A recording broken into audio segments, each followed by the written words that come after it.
Selamat pagi, saudaraku yang terkasih.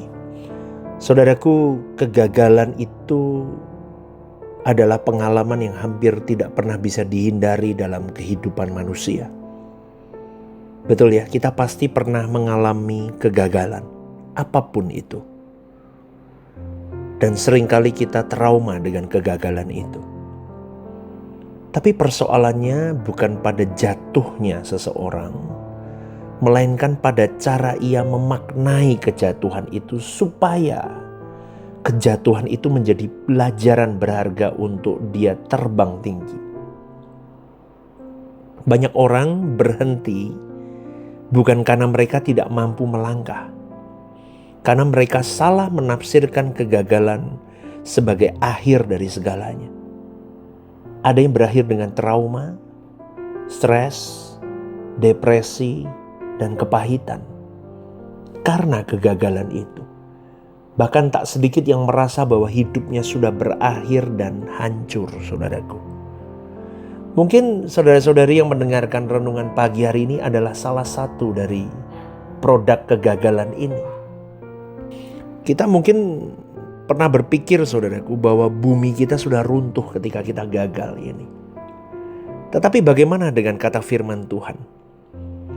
Padahal, saudaraku, Amsal 24 ayat 16 menegaskan orang benar jatuh 7 kali, namun ia bangun kembali. Itu kata firman Tuhan.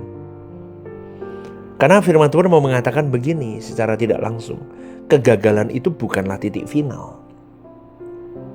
Tetapi kegagalan itu adalah bagian dari proses pembentukan untuk menuju kepada kematangan atau kedewasaan rohani seseorang. Ayat ini tidak sedang menormalisasi dosa atau kelemahan loh, saudaraku. Tetapi mengungkapkan realita perjalanan iman seseorang. Bahwa orang benar pun tidak luput dari yang namanya kegagalan atau kejatuhan. Tapi yang membedakan orang benar dengan orang yang tidak adalah responnya. Orang benar tidak berkompromi dengan kejatuhan, melainkan bangkit kembali dengan kesadaran untuk hidup lebih benar. Amin. Baik ini dalam hal kerohanian kita, pengiringan kita akan Kristus. Baik di dalam setiap lini kehidupan kita. Selama ini pekerjaan, pelayanan, apapun itu, saudaraku. Di dalam semua hal itu pasti akan mendatangkan kebaikan karena Tuhan sedang menenun respon kita yang baik. Menenun karakter kita yang baik. Kegagalan itu memiliki dimensi ilahi. Tuhan mengizinkan kegagalan sebagai sarana untuk memurnikan batin seseorang.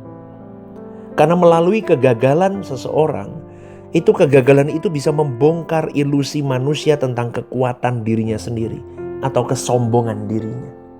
Dia merasa aku bisa kok dengan kekuatanku, dengan pengalamanku, dengan kolegaku, dengan duitku. Orang merasa bisa. Bahkan banyak orang yang tidak mempersiapkan kekekalan dan kehidupan rohaninya karena dia merasa mampu menangani hidupnya sendiri.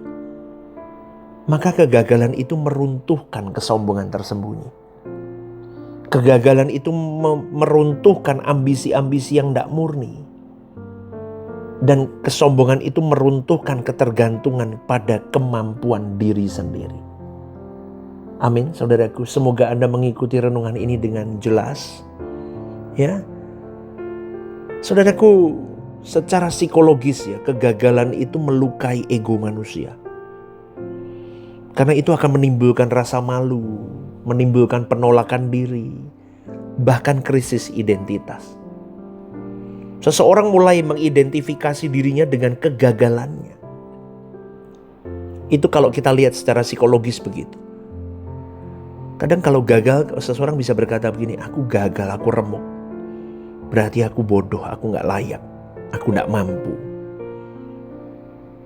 Betul? Inilah jebakan yang berbahaya. Sebetulnya kalau dia responnya benar, dia akan menangkap bahwa kegagalan itu peristiwa, bukan identitas diriku.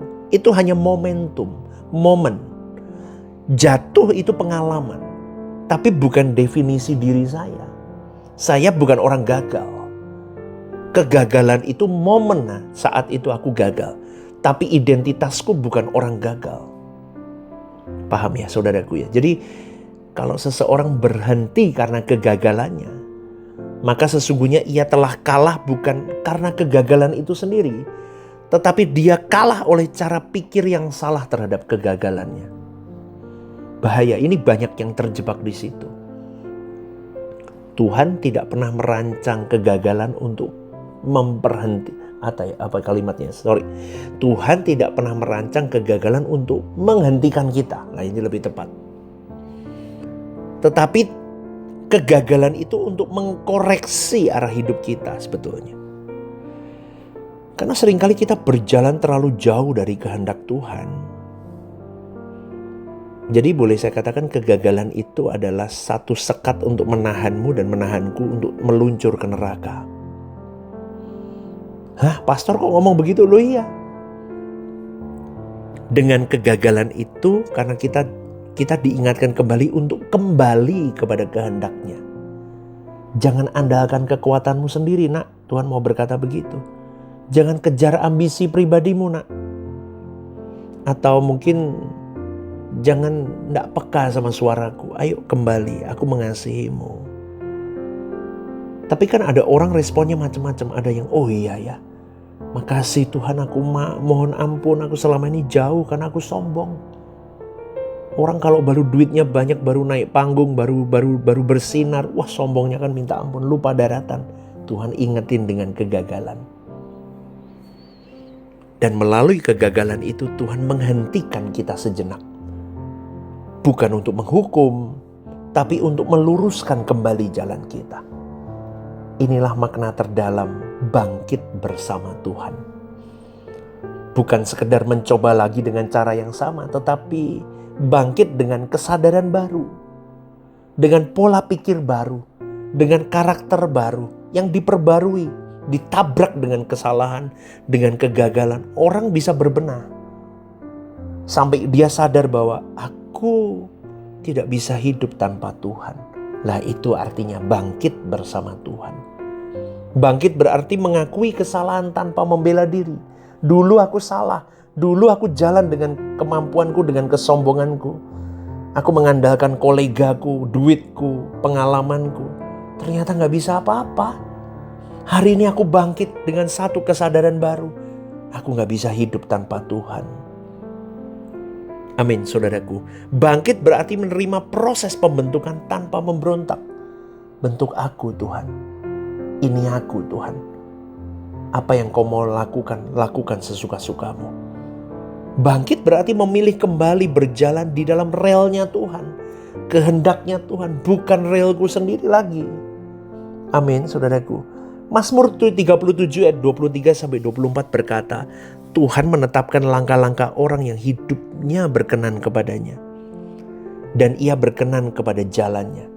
Apabila ia jatuh, tidaklah sampai tergeletak, sebab Tuhan menopang tangannya. Perhatikan saudaraku, Tuhan tidak selalu mencegah kejatuhan. Tetapi Tuhan memastikan kita tidak hancur oleh kejatuhan itu. Asal kita tetap melekat kepadanya. Kalimat ini penuh dengan makna. Maka jangan takut gagal. Yang harus ditakuti adalah hati yang tidak mau dibentuk. Jangan takut jatuh. Yang harus diwaspadai adalah ketika kita tidak lagi memiliki kerinduan untuk bangkit. Hari ini saudaraku, mungkin kau sedang berada di titik terendah hidupmu. Kau lelah, kau capek, kau merasa tidak layak, kau merasa tertinggal. Bahkan merasa Tuhan itu jauh sekali dari dirimu. Tetapi sesungguhnya ingat baik-baik. Di titik-titik itulah Tuhan sedang bekerja paling dalam. Tuhan sedang membentuk karaktermu, sedang memurnikan motivasimu, dan Tuhan sedang menyiapkan hidupmu untuk tujuan yang lebih besar. Amin, saudaraku. Ingat ya, Tuhan tidak pernah gagal dalam merancang hidupmu. Yang sering gagal adalah cara kita memahami prosesnya Tuhan. Maka dari itu jangan berhenti, jangan tinggal dalam kegagalan. Tetapi mulai hari ini bangkitlah, bukan dengan kekuatanmu, tapi dengan penyerahan total kepada kekuatan Tuhan. Semoga renungan ini memberkati kalian semua.